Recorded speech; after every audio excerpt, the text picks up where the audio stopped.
প্রত্যেকদিন তো তোমাদের সাথে সকালের নিত্যসেবা শেয়ার করি। চলো আজকে সন্ধ্যের নিত্যসেবা আমরা কি করে করি সেটাই তোমাদের সাথে শেয়ার করি।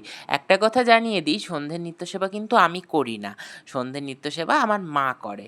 আমাদের মধ্যে পুজো দেওয়ার ডিপার্টমেন্ট ভাগ করা আছে বলা চলে। তো দেখতে পাচ্ছ ঠাকুরের বাসি ফুল সব সরিয়ে নিলাম। সকালবেলা যেমন কষ্ট করে সাজিয়ে রাখি, এরকম সন্ধে হলেই ঠাকুরের ফুল সরিয়ে দিই এবং শিবের জলটাও সরিয়ে দিই, কারণ শিব ঠাকুরের ঠান্ডা লাগে। আমার ঠাকুমা বলে যে দিনরাত্রি যদি শিব ঠাকুর জলে থাকে তাহলে তাহার তো ঠান্ডা লাগতে পারে না। তো এবারে সকালের বিশ্রাম পাত্রের জলটাও সরিয়ে দিলাম। সরিয়ে টরিয়ে দেওয়ার পরে তারপরে ঠাকুরের চূড়াবাসি, মুকুট, গয়না এগুলো সব খুলে নিলাম, কারণ সকাল থেকে বাবুরা পড়ে থাকেন সেটা, তো তাদের তো কষ্ট হবে নাকি। আর সন্ধ্যের পরে তো আমাদের গোপাল শয়ন যায়, তাই আগের থেকে খুলে রাখাটাই ভালো। তো দেখতে পাচ্ছ ঠাকুরের সব চূড়াবাসি সরিয়ে নিলাম। বুবুনকেও এবারে চূড়াবাসিগুলো সরিয়ে নেবো, কারণ সকাল থেকে নিলে কষ্ট হবে না।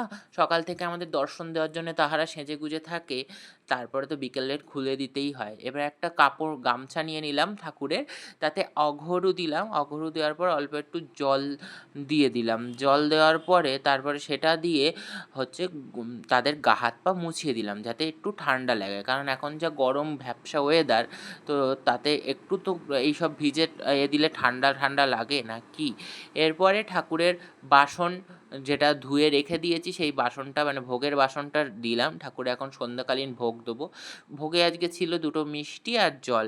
আর আমাদের একটা বাসন হয় তুলসী পাতার, আর একটা হয় তুলসী পাতার। যারা তুলসী পাতার ভোগ খায় তাদের জন্য একটা, এবং যারা তুলসী পাতার ভোগ খায় তাদের জন্য একটা। এইভাবে আমাদের দুটো ভোগের থালা ওঠে বাড়িতে, আগাগোড়ার নিয়ম হয়ে আসছে।